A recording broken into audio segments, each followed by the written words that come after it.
everybody. Even when you get into your adult life, it's going to be easy to fall off your routine because the holiday season is when people start to travel a lot, gather with family, eat in rhythms that they're not usually eating in throughout the year. So it's easy to gain weight, it's easy to lose focus, it's easy to lose your purpose, and you base your life off feelings instead. And whenever we lose ourselves to feeling over our purpose, we give into the flesh. And I don't know about y'all, but for me, I've fallen short of that many times.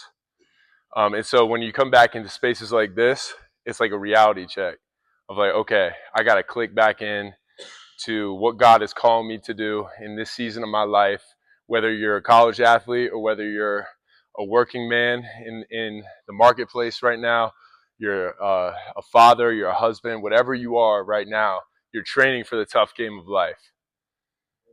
And in this space, this is a sanctuary, this is like a sacred place for you to come together as a brotherhood and fight for each other, fight for yourselves, fight for your relationship with Jesus Christ, to stay close to him and intimate with him. And what better way to do it than in a community of believers? And so yesterday I celebrated my 32nd year of life. Praise God. Thank you so much. So I was able to get some self-care in. I did a personal retreat. I drove out to Charlottesville, spent some time by myself, and did a lot of reflection, actually, journaling. And I like to do this at the beginning of every year, just to look back on the previous year, ask some questions, ask myself where I'm at right now, and then what am I looking forward to?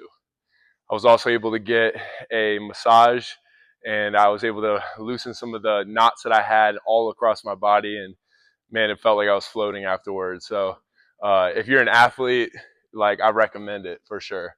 But anyways, I wanted to, just share some of the questions that I was asking myself yesterday, and something, if you want this document, I'll share it with you all, so you could do some reflection. But how many of you guys have written down goals at the beginning of the year before, and you've set yourself to do them, and maybe you fulfilled some of them, maybe you let go of some towards like the first week, first month, first quarter of the year. But I just want to encourage you guys not to start with goals, but to start with questions. When you do personal reflection, you really want to ask yourself questions. And so some of the questions that I was asking was, in 2025, what was my biggest wins, and what contributed to those wins in my life?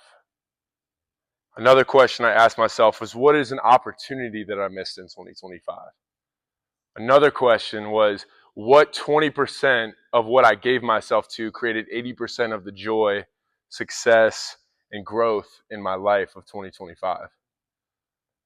And so things like this, not a lot of time of my life to do this, but what does this little amount of time of discipline do for the rest of my day, the rest of my week, the rest of my month? Right? It sets myself up for discipline in other areas of my life, to be productive, to be focused, to set goals on succeeding in the things that I feel like I want to accomplish in life. And this is all part of a healthy rhythm of what it means to be a man. You go after it. I mean, you guys are, all of us were young, including Eric. He's a young man. And I'm going to speak that over him because he's in this area. He's surrounded by people of high success and high drivenness. And, it's an inspiration that he's in here when he could just be at home or do his own thing or be in his own pride and do his own thing. But he's in there. He's like, man, I want to be around men that are trying to become better in every area of their life. Some questions I ask myself in the present: what assumption am I making about myself or my life that I need to challenge? What is a fear that is holding me back right now in my life? Right? Sometimes my biggest fear, just to be open with you guys, is wanting to be, is not wanting to be uncomfortable, not wanting to let go of control, not wanting to take the risk, because I feel like I need to show up for other people and to show up for God. And sometimes that's my view of God, is that I have to prove myself to him. And then that translates into my relationship with my wife. my relationship with my kids, my relationship with you guys. When God is saying, no, you don't need to come and prove yourself to me.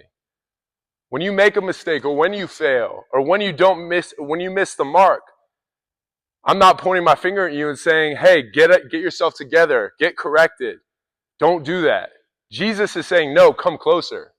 That's what he's saying to us when we make the mistake, because his grace is so beautiful. He's inviting us into an intimate relationship with him. He paid it all on the cross.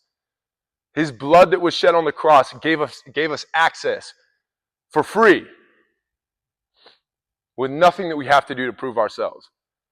What would it look like in your life if you realized that and that was revealed to you? You didn't need to show up and prove yourself to everybody around you. You just came as you are.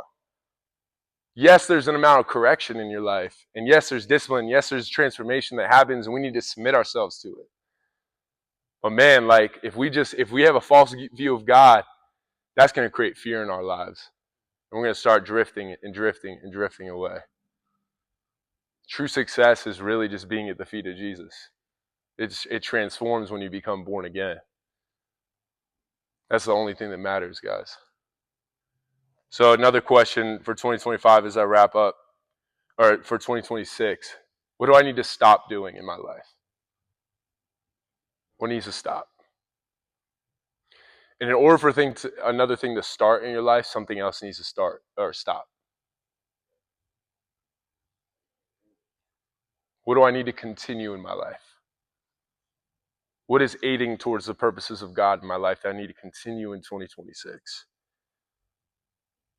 And the last thing I wanted to share, if I were to make 10 times the impact that I did in 2025 and 2026, what would I have to do?